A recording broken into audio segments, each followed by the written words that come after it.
Have you ever wondered about news? What is news? Why is something news? How does an event out there in the world become the images and sounds across our screens? Or else the words and photos on pages? So many apparently simple questions about something so everyday. Likely for you, as for many others, news is just there. It's part of daily routine where you check your apps to see what's going on. It's on the radio, periodically interrupting the songs you're listening to. It's the background noise when you're preparing dinner. Today, I'm going to make an issue of news and present some thoughts I have regarding the work of journalists. I'd like to argue that the work of journalists is not producing news, but rather it is producing journalism authority. This discussion will have 4 parts. First, I will present news as the access point to the nation, to the national life. After all, national concerns are understood to be newsworthy. However, a lot of stories that are not national in scope do make it to the news. Remember when Gerald Anderson ghosted Bea Alonzo? Why was that news? Next, I will raise some concerns about this news-nation relationship. And from there, I will propose that the real work of journalists is journalism authority. How journalists establish themselves as the legitimate and credible sources of information pertaining to our national life. Finally, I will demonstrate how journalism authority works by comparing government and commercial television news production.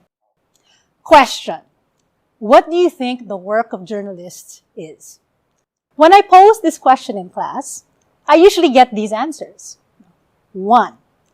To give us information. This one is the most knee-jerk, vague, and generic answer. Number 2.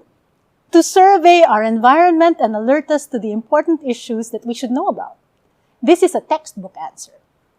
3rd, to provide us with information that we need so that we can plan our lives accordingly.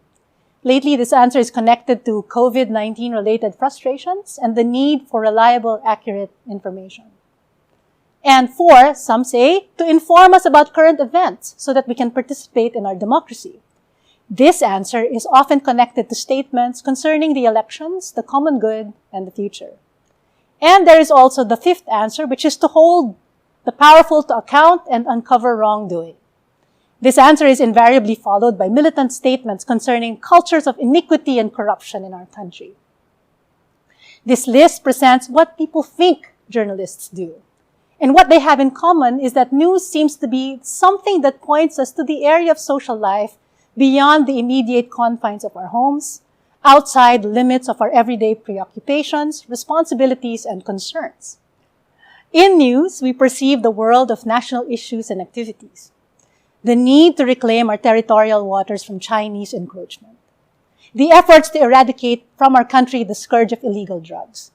The war against the deadly coronavirus. In short, news, and the journalists that deliver it to us, serve as our access point to the nation. Through the images, sounds, and words that we see in news stories, the Philippine nation becomes visible to us. News delineates our national borders, showing us what's going on within them, local news, and beyond them, international news. Apart from making the nation tangible to us, news also influences how we think about our country and ourselves as people who belong to it. In the past year, in response to stories about dismal government response to COVID-19, have you ever thought, kawawa naman tayong mga Pilipino?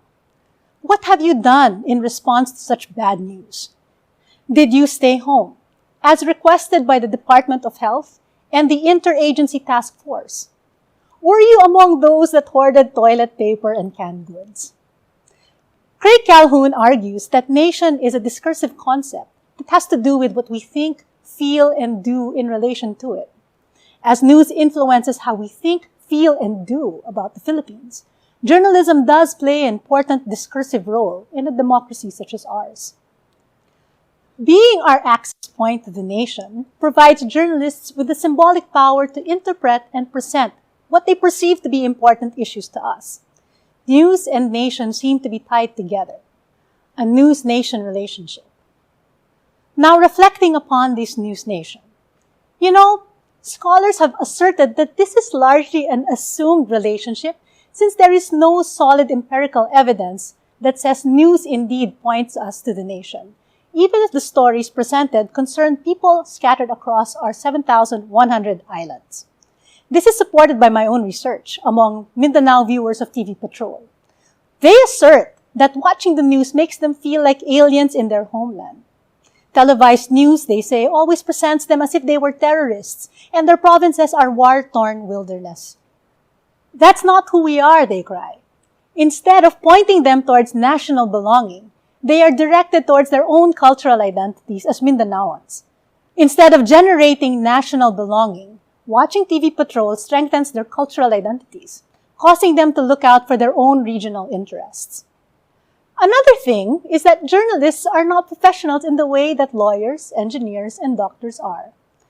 We may call journalism a pseudo-profession, as there is no extensive training nor qualifying license or board exam that determines who gets to practice journalism. Some do not even have extensive journalism education and training and learn news writing on the job. Lastly, there are moments when journalists do get it wrong, and their coverage can cause harm. One prominent example is the Luneta bus hostage crisis in 2010, when news coverage impeded police efforts to rescue the Hong Kong tourists trapped inside the bus, contributing to 8 deaths and 9 injuries. A more recent case for this point is the sensationalist coverage of the Dengvaxia issue, which has strengthened vaccine hesitancy across the country. I don't raise these issues to bash journalists, but I am saying that these are important considerations when reflecting about the prominent role that news carries in understanding issues.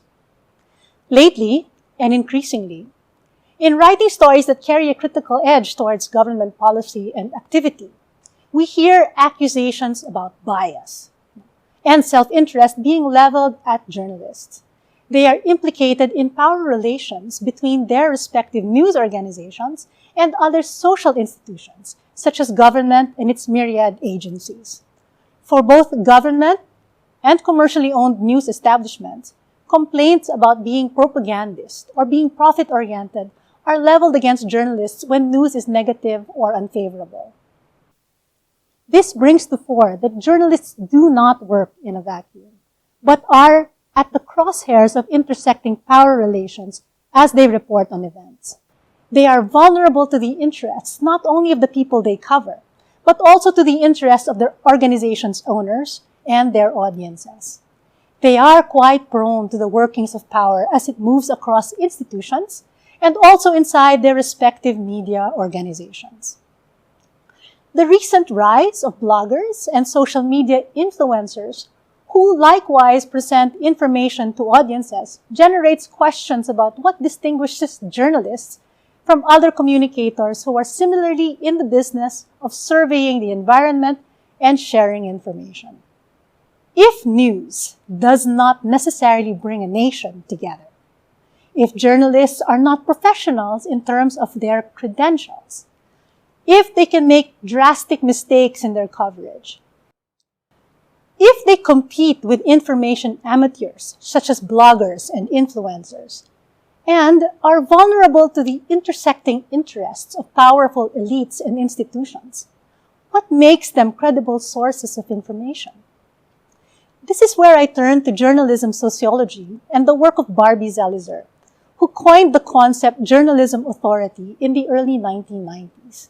I've come to believe that the real work of journalists is journalism authority, which Zelizer defines as the form of cultural authority that permits news workers to be presenters of events that are perceived to be of national importance to readers, viewers, and listeners. It is what journalists do and say in order to establish themselves as credible and necessary to us and to our national life. It is journalism authority that facilitates journalism power.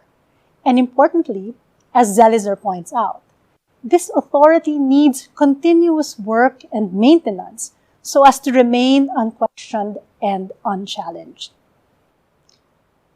You know, in the span of my career as an independent producer, I've witnessed the transition from analog to digital technologies.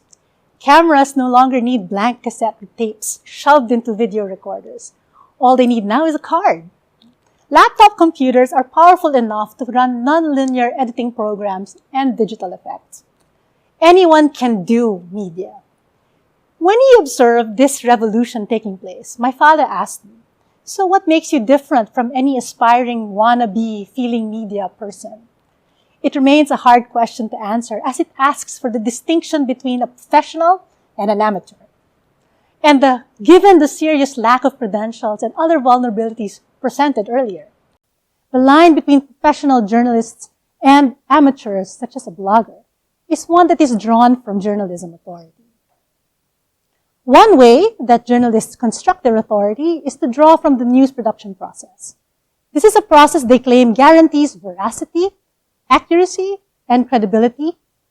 Journalists use their news production routines to claim their identity as professional purveyors of information. I'm a journalist because I do this. Because the blogger does not do this, his or her account is less credible than mine. What I have listed on screen here is a generic linear process of daily television news production. The environment is surveyed and stories are identified. Factual information is gathered along with video materials needed to accompany the story. Once the details are gathered, interviews are recorded. The journalist now writes story script that conforms to the standard of his or her newsroom. Once approved, post-production begins. A quick succession of activities take place: voiceover recording, video editing, graphics, music, and once complete, the story is broadcast. All televised news will employ this general process. Embedded within that process are other routine activities such as editorial supervision, research and fact-checking, a vetting process, and copy editing. All of these will help assure both journalist and audience that this is a credible bit of information. You can count on this to be true. The routine work of journalists facilitates the construction of their authority. What is interesting is that even if the process of televised news production is similar across news networks, if you look closely at different programs, you will find a different nation on news. This is most pronounced when you compare government and commercial news. Government-owned networks will broadcast stories that emphasize government interventions and promote its policies. Apart from critiquing government actions, commercial networks tend to highlight crime, corruption, alongside human interest stories. Each night, viewers of commercial and government news are exposed to different nations on screen. The reality is that news coverage is influenced by several factors, such as manpower, alongside financial and technical resources. I'd like to pay attention to news policy and how this works in relation to network ownership, because this is another area where you can see the construction of journalism authority in action. Let us first take government news.